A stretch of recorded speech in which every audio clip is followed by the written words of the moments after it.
माँ सिर्फ देना जानती हैं। मम्मी, आपका ये कुकिंग वाला शौक हमें बहुत महंगा पड़ रहा है। घर में सब कुक के हाथ का बना खाना खाते हैं, फिर भी आप अलग से खाना फेंकने के लिए क्यों बनाती हो? पता भी है कि इस तरह कितना पैसा खर्च होता है। अरे पर बहू, मैं तो सब रोहित के पसंद का खाना बनाती हूँ। मम्मी, वो सब मुझे बचपन में पसंद था। अब इतना तेल खिलाकर बीमार करोगी क्या? वैसे भी मैं पूरा समय कभी क्लाइंट तो कभी बॉस के साथ मीटिंग में रहता हूँ। इसलिए आप अपनी बर्बादी को मेरा नाम तो मत ही दीजिएगा। ये है पिंकी की सास निर्मला, जिन्हें सबको अपने हाथ का खाना खिलाना बहुत अच्छा लगता है, लेकिन राहुल और पिंकी को ये पसंद नहीं है। इसी के चलते वो निर्मला को खाना बनाने के लिए 10 बातें सुनाकर वहां से चले जाते हैं। मेरे मन में तो सिर्फ अपने बच्चों के लिए प्यार है, पर शायद अब उन्हें मेरी जरूरत नहीं है। मुझे गांव वापस चले जाना चाहिए।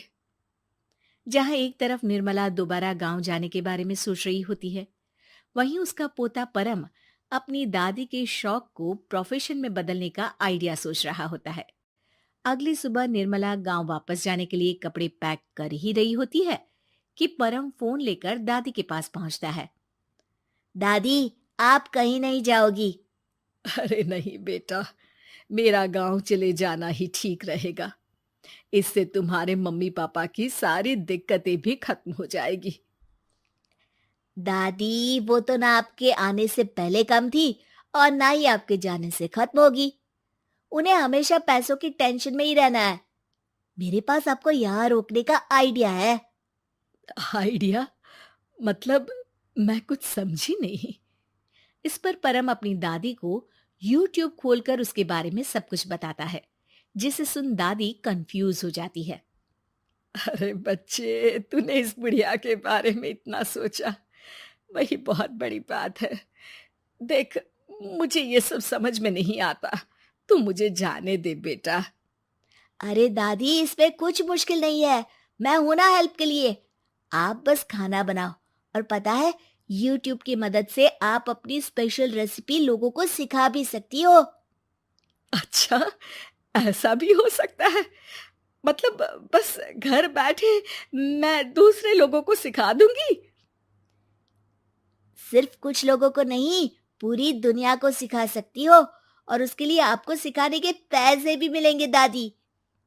इस पर बहुत देर तक दादी को YouTube के बारे में समझाकर आखिर में परम उन्हें कन्विंस कर ही लेता है, जिसके बाद वो गांव जाने का प्लान कैंसिल कर YouTube चैनल शुरू कर देती हैं। हमने ये शुरू तो कर दिया, पर इससे कहीं रोहित और पिंकी को दिक्कत ना हो बेटा। दादी, वो आपके बारे में नहीं सोचते तो आप क्यों उनके बारे में इतना सोच रही हो?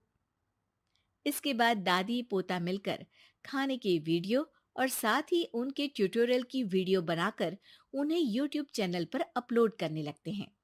सब खुशी से चल रहा होता है कि कुछ हफ्तों में ही पिंकी को इसकी खबर हो जाती है। हमारी पीठ पीछे घर में ये सब क्या चल रहा है? अरे मम्मी, आपको तो अपना टाइम पास करना है, पर उसमें मेरे बेटे का फ्यूचर क्यों खराब कर रही हो? पढ़ाई के टाइम आपके साथ किचन में लगा रहेगा तो फेल ही हो जाएगा ना। वैसे इस YouTube वाले के शौक के लिए आप जो फैंसी डिशेस बना रही हो, उसके पैसे कहाँ से आ रहे हैं? मम्मी, आपको हमेशा पैसों की चिंता ही क्यों लगी रहती है? और रही बात मेरी पढ़ाई की, तो आपसे ज्यादा दादी को उसकी चिंता है। इसीलिए मेरी पढ़ाई के बाद ही वो ये काम करती है। परम, अपनी मम्मी से बात करने का ये कौन सा तरीका है? और मम्मी ने पैसों के बारे में कुछ गलत तो नहीं पूछा? जब घर में हम दोनों कमाते हैं, तो ये पूछने का अधिकार तो है कि पैसे कहाँ इस्तेमाल हो रहा है। मम्मी का ये जानना जरूरी बनता है। पापा, आप अपनी मम्मी से कैसे बात करते हो, ये तो मैं देख ही रहा हूँ। तो आपके मुंह से ये बातें तो अच्छी नहीं लगती। और रही बात पैसों की, तो आप दोनों हर समय मुझसे दूर रहने की कंपेंसेशन में जो पॉकेट मनी देते हो ना, हम उसी से ये सब कर रहे हैं। इस पर परम अपनी दादी को लेकर वहां से चला जाता है, जिसके बाद पिंकी और रोहित YouTube चैनल बंद करवाने की बहुत कोशिश करते हैं, लेकिन परम ऐसा होने नहीं देता। इसी तरह महीने बीत जाते हैं। पर चैनल का कुछ खास ग्रोथ ना देखकर निर्मला निराश हो जाती है। हम इतनी मेहनत करते हैं, फिर भी आज तक मैं तेरा 1 रुपया भी वापस नहीं कर पाई।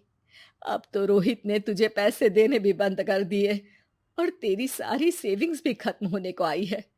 बेटा, मुझे लगता है कि हमें ये सब बंद कर देना चाहिए। दादी, यूट्यूब चलने में मेहनत के साथ ढेर सारा सब्र भी लगता है। देखना, कुछ महीनों में सब सिर्फ आपको ही देखेंगे, और अगर फिर भी कुछ नहीं हुआ तो बंद कर देंगे।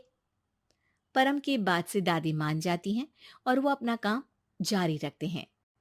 अगले ही महीने पूरी दुनिया में लॉकडाउन लग जाता है, जिसमें सब घर में तो बंद हो जाते हैं, लेकिन साथ ही पिंकी की जॉब चली जाती है और रोहित के ऑफिस में भी ज्यादा अच्छे हाल नहीं होते। लेकिन वहीं लॉकडाउन के असर में निर्मला के सब्सक्राइबर्स और व्यूज बढ़ने लगते हैं।